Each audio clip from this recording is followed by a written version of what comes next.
আসসালামু আলাইকুম।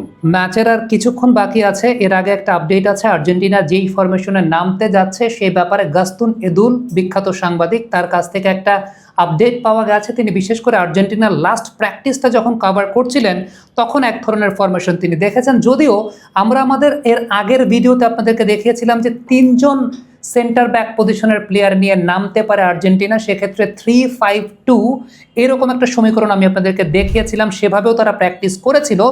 তবে এই মুহূর্তে যে আপডেটটা এসেছে খুব সম্ভবত 4-4-2তে আর্জেন্টিনা নামতে যাচ্ছে, কিংবা সেটা কার্যক্ষেত্রে সেটা এমনও হতে পারে 4-2-3-1 এই সেট আপেও আসতে পারে, অর্থাৎ চারজন ডিফেন্ডার নিয়ে আর্জেন্টিনা নামতে পারে সেই সম্ভাবনা রয়েছে।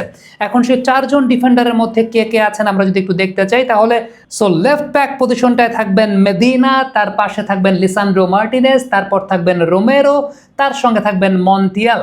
যেখানে ইনজুরি নিয়ে একটা কথা হচ্ছিল যে রোমেরো কি ইনজুর্ড কিনা বা ম্যাচটা স্টার্ট করতে পারবেন কিনা, সেই ব্যাপারে সংখ্যাটা কিন্তু মোটামুটি কেটে গেছে।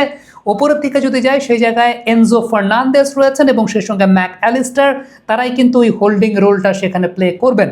তার ওপরের দিকে যদি যাওয়া যায় সেখানে তো লিওনেল মেসি অবশ্যই আছেন, মেসির সঙ্গে তার বডিগার্ড হিসাবে রদ্রিগো দি পল তিনি থাকবেন, লাউতারো মার্টিনেজ সেই জায়গাটা আছেন এবং বাঁ পাশে আলমাদার থাকার সম্ভাবনা আছে। এবং লাস্ট প্র্যাকটিস আর্জেন্টিনা আসলে যেভাবে করেছে সেখানে কিন্তু এই ফরমেশনেই আর্জেন্টিনা প্র্যাকটিসটা করেছে, যে আলমাদা বাম পাশে রয়েছেন এবং তার নিচে রয়েছেন মেদিনা।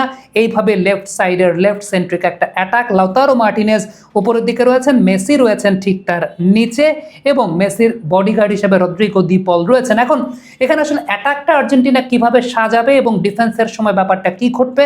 প্রথমত আর্জেন্টিনা কিন্তু মিডফিল্ডে একটা ডায়াগোনাল শেপে খেলতে পছন্দ করে। আপনি যদি লিওনেল মেসিকে একটু নিচের দিকে নিয়ে আসেন তাহলে মেসি, রদ্রিগো দি পল, এনজো ফার্নান্দেজ এবং সেই সঙ্গে ম্যাক অ্যালিস্টার, এই চারজনের মধ্যে আলটিমেটলি একটা ডায়াগোনাল শেপে মিডফিল্ড সেটআপটা হবে এবং সেটাই কিন্তু ধরে নেওয়া যাচ্ছে যে এইভাবেই কিন্তু লিওনেল স্কালোনি তার স্ট্র্যাটেজিটা সাজাতে থাকবেন। মেসির ভূমিকা আগের মতো হবে না, অর্থাৎ মেসি ডান দিক থেকে খেলবেন না খুব বেশি চেপে। কারণটা হচ্ছে মেসি যেহেতু এবারে প্রেসিংটা করবেন না, মেসিকে একটা ফ্রি নেচারে রাখতে চাইবে টিম। সো অর্থাৎ মেসি কিন্তু এই জায়গাটায় প্রেসিং বা নিচের দিকে ওইভাবে নামবেন না। সো তার হয়ে ওই কাজটা করবেন কে? রদ্রিগো দি পল। নিজেকে তিনি স্যাক্রিফাইস করবেন, আসলে মেসির জন্য নিজেকে তিনি স্যাক্রিফাইস করবেন। প্রথম কথা, মেসি যদি কখনো প্রেসিংয়ের শিকার হন সেই জায়গায় Rodrigo De Paul will be there. দ্বিতীয়ত রদ্রিগো দি পল নিজেই কিন্তু প্রেসিংয়ের কাজটা করবেন এবং প্রেসিং করতে করতে তিনি নিচের দিকে নেমেও যেতে পারেন, সেটাও একটা কিন্তু বিষয়। আরেকটা গুরুত্বপূর্ণ বিষয় হচ্ছে লাউতারো মার্টিনেজের কাজটা হবে রানিংটা করা। তিনি পজিশন চেঞ্জ করবেন, রানিং করে তিনি অপোনেন্টের ডিফেন্ডারদেরকে আসলে তার দিকে ড্র্যাগ ইন করবেন, যেটা মেসির জন্য একটা সুযোগ দেবে মূলত সামনের দিকে এগিয়ে যাওয়ার জন্য যদি আর্জেন্টিনা এই ফরমেশনে খেলে। এই কাল তো বাড়ি যাব, বাসের টিকিটটা কেটে দিও। আচ্ছা নিও। উফ, আবার বলে নিও। হাতে যখন নিও তখন বিল পে, ফান্ড ট্রান্সফার অথবা সেভিংস সবই হবে টেনশন ফ্রি। আপনি বলেন দিও, এমটিভি বলে নিও। আরেকটা খুব গুরুত্বপূর্ণ ব্যাপার সেটা হচ্ছে ম্যাক অ্যালিস্টার এই টিমটার সবচেয়ে কার্যকরী brain. Mac Allister will try to find spaces, তিনি স্পেস খুঁজবেন ডেফিনেটলি। বাম পাশে সেই জায়গাটায় আলমাদা রয়েছেন, তার সঙ্গে একটা বলের আদান প্রদানের জায়গা হবে, সেখান থেকে ডান দিকেও তিনি বলের আদান প্রদান করতে পারেন। তবে এনজো ফার্নান্দেজের যে রোলটা, সেই রোলটা হোল্ডিং রোলটা তো তিনি প্লে করবেন, সেই সঙ্গে সঙ্গে তিনি কিন্তু ওপরের দিকে উঠবেন, প্রেসিংয়ের কাজটা তিনি খুব ভালো মতো করবেন, সেই সঙ্গে সঙ্গে ওপরের দিকে উঠবেন। বাট সেকেন্ড হাফে যদি আমরা চিন্তা করি, সেকেন্ড হাফে ডেফিনেটলি আর্জেন্টিনার এই লাইন আপ যদি থাকে বা এর মধ্যে থেকে যদি ফাইন টিউনিং করে, হয়তো বা লাউতারো মার্টিনেজের পরিবর্তে সেই জায়গাটায় আলভারেজ চলে আসতে পারেন। আবারও এমন হতে পারে যে মেসিকে যদি রেস্ট দিতে চায়, নিকো পাসকে সেই জায়গাটা নামিয়ে দিতে পারে, তখন হয়তো বা আরেকটু অল আউট অ্যাটাকে আর্জেন্টিনা যাবে, যে তিনটা স্ট্রাইকার নিয়ে খেলবে, লাউতারো মার্টিনেজ, নিকো পাস এবং সেই সঙ্গে আলভারেজ। এটা একটা অন্য ডাইমেনশনের ফুটবল অবশ্যই হবে। তবে মিডফিল্ডটা ডেফিনেটলি খুব বেশি মাত্রায় স্ট্রং।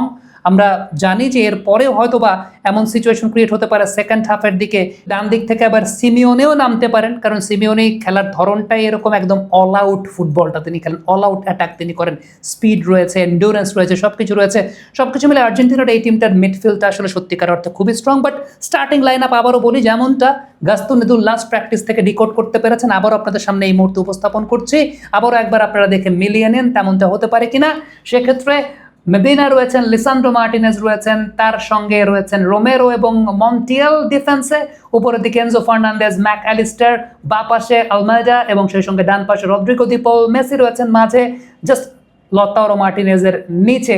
এটা ছাড়াও আমরা আরেকটা ফরমেশন আপনাদেরকে দেখিয়েছিলাম, সেটা 3-5-2 এই ফরমেশনের আওতায়, সেটাও আপনারা ঠিক এই মুহূর্তে পর্দায় দেখতে পেলেন। দুটো ফরমেশনই পাশাপাশি দেখতে পেলেন। এই দুটো ফরমেশনের মধ্যে আসলে কোন ফরমেশনটা যায় সেটাই দেখার বিষয়, যেটা গাস্তুন এদুল লাস্টে বলেছেন, যেটা 4 জন ডিফেন্ডার নিয়ে আর্জেন্টিনা খেলতে নামছে। সো লেটস সি, কমেন্ট বক্সে মন্তব্য মতামত জানতে চাই।